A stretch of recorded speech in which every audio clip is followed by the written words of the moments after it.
예전에는 단순히 그러니까 영한, 한영 이 1대1 관계만 알았다면 학교에서 학생들한테 요구하는 그런 능력은 뭐냐면 정말로 이 뜻을 알고 있느냐 이 부분이거든요.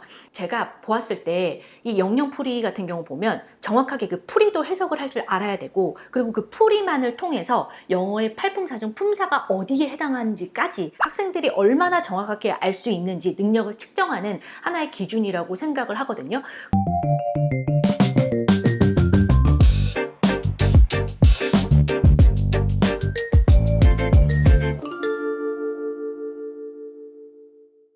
안녕하세요. KNS 탭스톡 진행을 맡은 아나운서 김민지입니다. 2026학년도 수능 결과 다들 보셨나요? 절대평가라는 이름이 무색하게 영어 1등급 비율이 단 3.11%에 그쳤습니다. 상대평가의 1등급 컷인 4%보다도 낮은 그야말로 역대급 불수능이었는데요. 이제 영어는 단순히 나중에 하면 되는 과목이 아니라 입시의 당락을 결정짓는 가장 날카로운 킬러 과목이 됐습니다. 상황이 이렇다 보니 이번 겨울방학 이제 막 본격적인 입시 궤도에 오르는 예비 중2 학생들과 학부모님들의 고민은 깊어질 수밖에 없는데요. 그래서 오늘 KNS 탭스토크에서는 우리 아이들이 수능이라는 높은 벽을 기분 좋게 뛰어넘을 수 있도록 어휘의 본질과 논리의 흐름을 어떻게 잡아야 하는지 그 새로운 해법을 알아보는 시간을 가져보려고 합니다.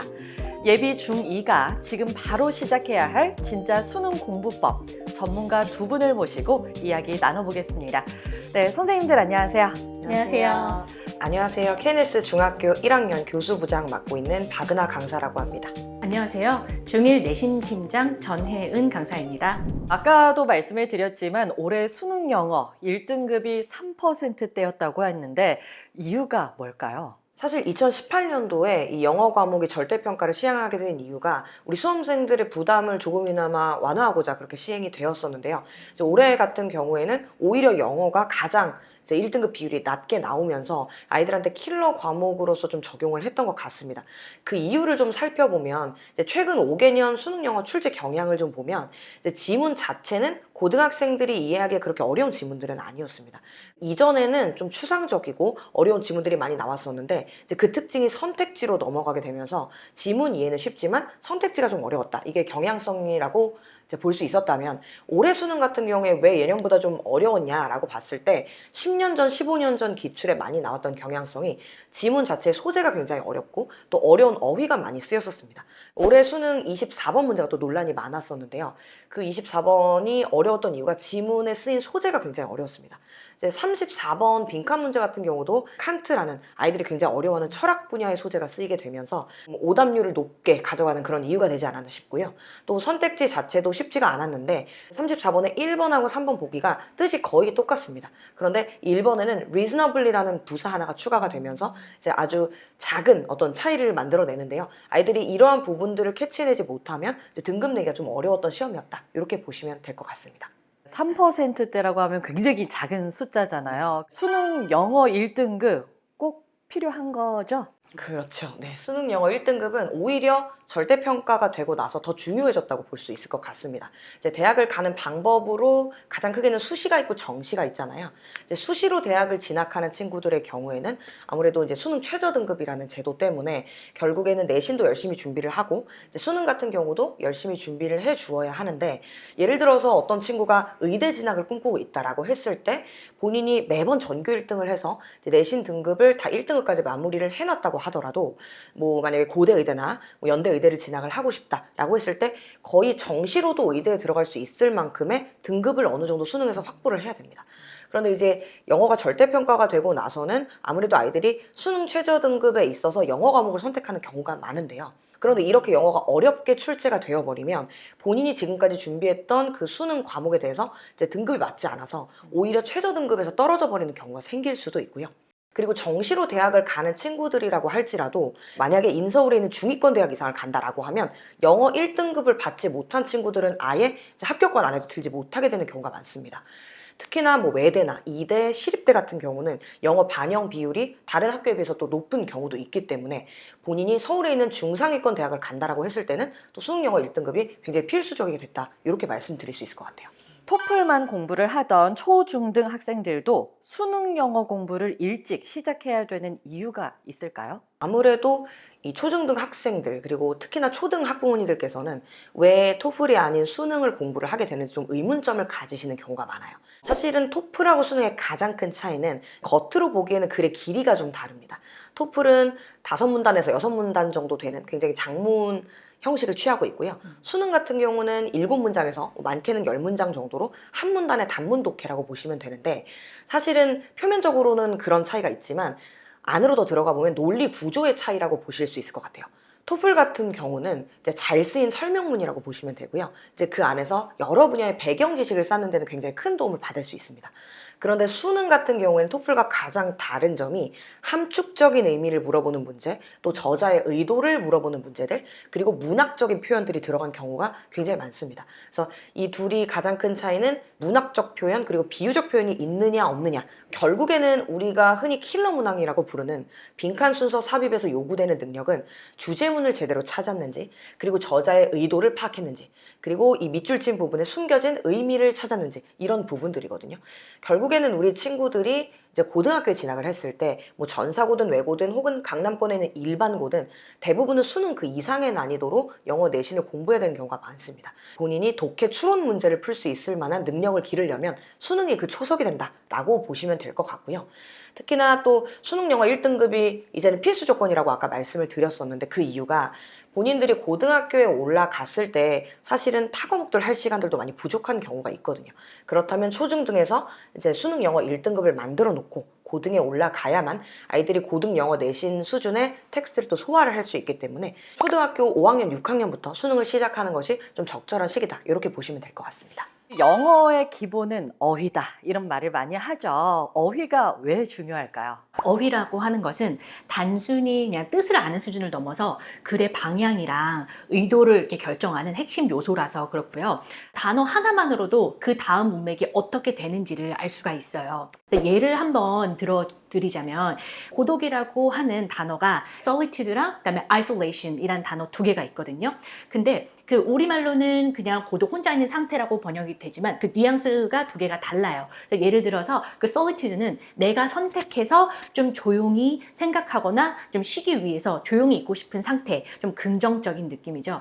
근데 isolation은 내가 원치 않았는데 타의로 다른 사람과 사이로부터 단절되는 부정적인 상태를 의미하거든요. 그렇기 때문에 이렇게 겉으로 보이는 좀 같은 단어라도 어떤 어휘가 쓰이냐에 따라서 분위기랑 방향이 완전히 달라집니다. 그래서 학생들한테는 어휘 학습이 굉장히 중요해요. 아까도 말씀을 해주셨지만 이 선지에서 굉장히 그 차별성이 컸다라고 해주셨는데, 아무래도 이것 또한 또 어휘의 중요성이지 않을까라는 생각이 듭니다. 우리 아이들이 수능 영어를 시작할 때 어휘를 어려워하고 또 모른다고 생각하는, 그렇게 느끼는 이유가 또 뭘까요? 제가 생각했을 때 아이들이 어휘를 어려워하는 거는 그 한글 뜻을 정확히 이해하지 못한다는 거예요. 그러니까 단순히 우리말로 내뱉는 것뿐만이 아니라 이 단어가 문맥에서 어떻게 쓰이는지를 파악을 해야 되는 거거든요. 그래서 학생들이 실제로 수업을 해보면 1대1로 영한, 한영, 암기는 해놨지만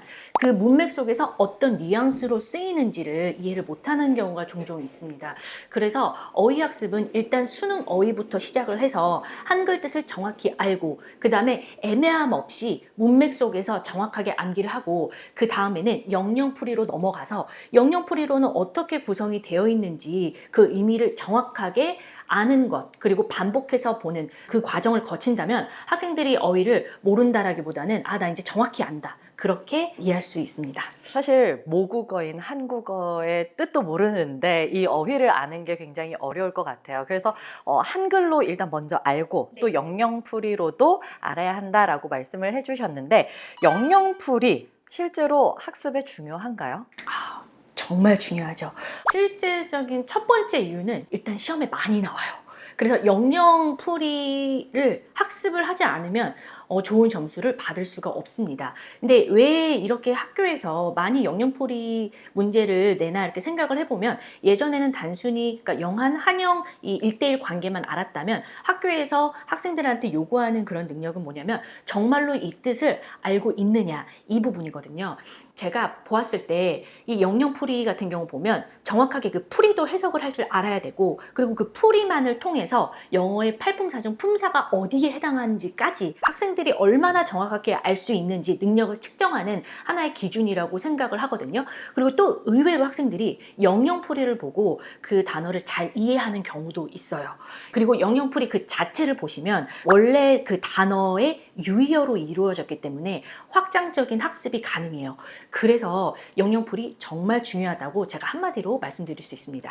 사실 영어와 뭐 한국어 이렇게 언어가 조금 다르기는 하지만 그래도 이 한국어로 하는 말과 또 영어가 뜻하는 말이 되게 근소한 차이가 있을 수 있어서 그래서 또 영영풀이가 필요하지 않나라는 생각이 듭니다.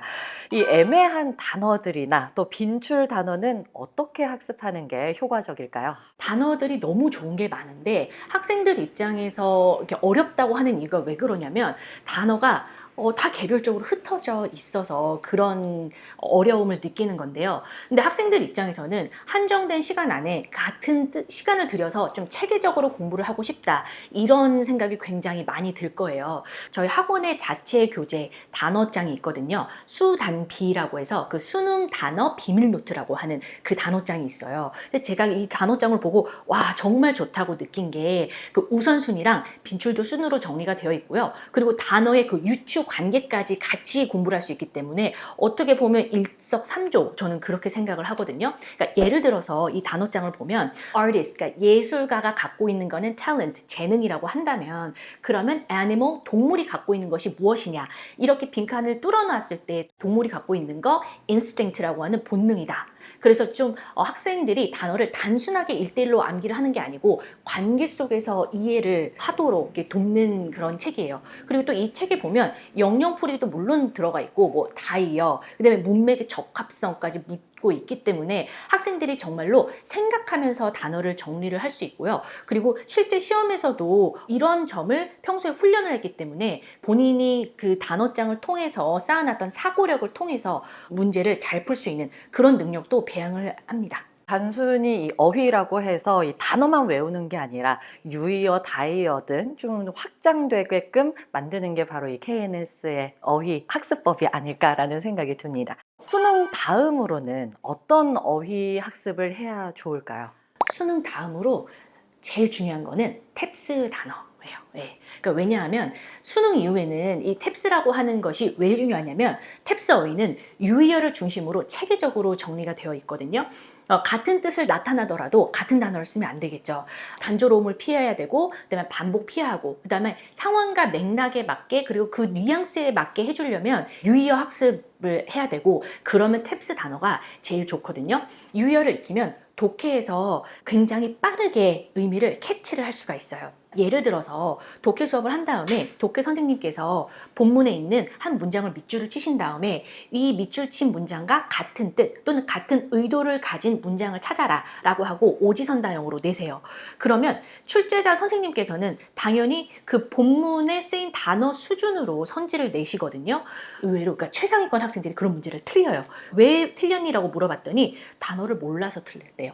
그러니까 같은 뜻인데도 불구하고 유의어를 몰라서 틀린 거죠. 그래서 생각보다 학생들이 모르는 단어들이 굉장히 많구나. 그리고 또 다르게 생각을 해보면 유의어 정리가 정말로 필요하겠구나. 그럼 더 나아가서 이 친구들은 탭스 단어를 확장적으로 공부를 할 필요가 있겠구나 이렇게 느끼거든요. 그래서 탭스를 통해서 수능 준비도 하고 더 나아가서 고등 내신 대비에도 도움이 될 거라고 저는 생각합니다. 네, 확실히 뭐 단순하게 생각만 해봐도 이 문제에서 썼던 단어를 선택지에 똑같이 쓰지는 않잖아요. 맞아요. 그렇기 때문에 또 유의어는 무조건 알아야 되는 것 같고요. 수능 영어 문제를 무작정 많이 푸는 게 좋을까요? 아니면 어떻게 학습하는 게 좋을까요? 만약에 우리 친구들이 이제 초등 고학년에서 중학교 1학년 정도의 레인지를 가진 친구들이라고 하면 사실 양치기 학습은 좀 최대한 지양하는 편이 좋습니다. 본인이 모르는 문제 하나를 가지고 이 지문에 내가 모르는 어휘가 무엇이고 주제문은 무엇이고 또 저자의 의도는 무엇이고 이제 문장 간의 유기성이 어떻게 되는지 그리고 이제 마지막에는 정답의 근거와 오답의 근거가 어떻게 되는지 이런 부분들을 상세하게 적어보고 분석하는 게 훨씬 더 도움되는 방법인데요. 저희 KNS에서는 수능 독해노트라는 과제를 내고 선생님이 피드백을 좀 해주고 있는데요. 방금 말씀드린 모든 것들을 이제 지문 하나에서 꼼꼼하게 분석할 수 있도록 아이들이 일주일에 한 번은 세세하게 분석하는 그런 과제를 내고 있습니다. 양보다는 한 개를 풀더라도 뜯어서 좀 꼼꼼하게 공부를 해보는 게 좋다라는 말씀을 해주셨습니다. 그렇다면 수능 영어 1등급을 위해서 필요한 학습법은 어떤 게 있나요? 아무래도 수능 영어 1등급을 받기 위해서는 제가 아까 말씀드렸듯이 이제 초등학교 5학년부터는 대부분 아이들이 시작을 하는 게 좋겠다라고 말씀을 드렸었는데요. 제가 학년별로 조금 나눠서 말씀을 드리면 초등 고학년의 경우에 수능을 처음 접했을 때 우선적으로 제일 중요한 건 어휘입니다. 어휘를 어느 정도 확보를 해놓은 친구들은 짜깁기를 해서라도 고3 수능 기준으로 3등급까지는 또 도달할 수 있는 그런 부분들이 있어요. 그래서 어휘 암기를 제가 굉장히 강조해서 말씀을 드리고 싶은데 수능 지문에 나온 단어가 결국 선택지에서는 유의어나 혹은 파생어로 좀 변형이 돼서 나오기 때문에 이제 초등 때부터 어휘 암기를 할 때 해당 단어의 표제어뿐만 아니고 유의어, 반의어, 파생어 그리고 다의어 뜻까지 이제 모두 좀 학습을 하는 게 좋겠다. 이제 단어를 영영풀이부터 시작해서 유반파까지 좀 깊게 학습하는 그런 습관을 들이는 것이 가장 중요할 것 같고요. 이제 아이들이 이제 고등에 올라가서조차도 좀 헤매게 되는 게 사실은 주제문 찾는 걸 많이 어려워하거든요. 그래서 초등 때부터 이 지문 안에 핵심어가 무엇인지 동그라미를 쳐보고 이제 그 핵심어를 가지고 이 지문을 요약을 해보면서 주제문이 무엇인지 찾는 연습을 하는 것이 이제 초등 고학년 때 가장 필요한 능력이라고 생각을 합니다. 이제 이 친구들이 중등으로 좀 넘어오게 되면은 수능식 글의 구조를 학습할 필요가 있습니다. 예를 들면은 통념 뒤에는 반드시 반박이 나온다. 뭐 혹은 이제 앞에서 문제 제기를 했을 때는 뒤에서 해결책을 제시해준다. 이러한 수능식 글의 구조를 알고 넘어간 친구들과 모르고 넘어간 친구들은 큰 차이를 좀 만들어내거든요. 그래서 중등에 올라갔을 때는 이런 수능식 글의 구조를 파악을 해야 된다. 그리고 또 하나는 저자의 의도를 파악하는 게 굉장히 중요합니다. 그래서 주제문 그 이상의 것이라고 보시면 되는데 이제 저자의 의도는 이 주제문이나 혹은 이 글의 소재에서 이 저자가 플러스적인 그런 방향성을 가지고 있는지 마이너스 방향성을 가지고 있는지를 좀 알 수 있습니다. 그러면 이 지문 안에서 답이 주제문과 일치할 때가 있고 주제문과 반대인 경우가 있거든요. 그래서 이러한 것들을 파악할 때 큰 도움이 되고요. 그리고 저자의 의도 같은 경우는 결국에는 이 함축적인 의미를 담고 있기 때문에 수능 킬러 문항을 푸는데 굉장히 큰 핵심이 될 수가 있습니다. 결국엔 제가 방금 말씀드린 모든 학습법을 담고 있는 게 바로 KNS 수능 교과서인 엔솔로지인데요. 이 엔솔로지 구성을 보시면 이제 맨 앞에는 이 수능 기출 문제의 원전이 실려 있고요. 이 부분을 선생님과 함께 여러 면모로 좀 분석을 해보고 탐구를 해보고 나서 이제 수능 어휘를 짚어보고 또 어려웠던 구문들 또 해석을 하게 되고요. 그리고 이제 강남권에 있는 일반고 유형의 문제들 그리고 뭐 외고 전사고 유형의 문제들을 풀어보게 되면서 방금 말씀드린 모든 학습법들을 좀 초중등부터 체계적으로 학습을 할 수 있게 됩니다. 네, 수능 영어를 본격적으로 이제 시작할 예비 중2 친구들한테 어떤 말씀 또 해주고 싶으실까요?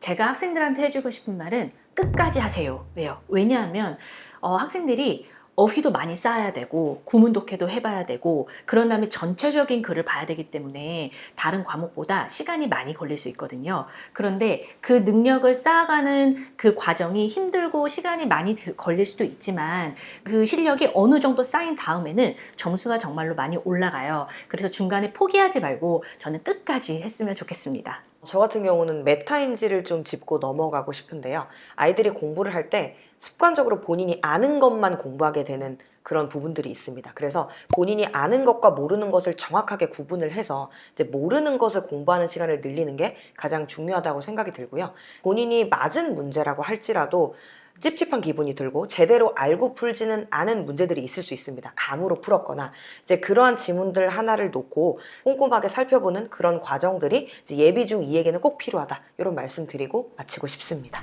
결국 수능 영어라는 높은 산을 넘기 위해서 우리 아이들에게 필요한 건 무작정 많이 푸는 공부가 아니라 본질을 꿰뚫는 전략인 것 같습니다.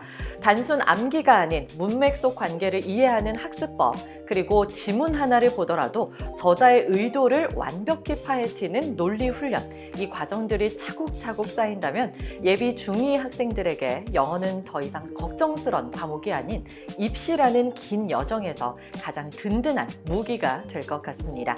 이번 겨울 KNS가 제안하는 이 새로운 길을 통해서 우리 아이 영어에 확실한 터닝 포인트를 만들어 보시길 바랍니다.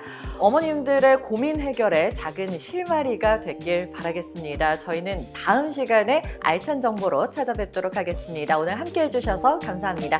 네, 선생님 감사합니다. 감사합니다.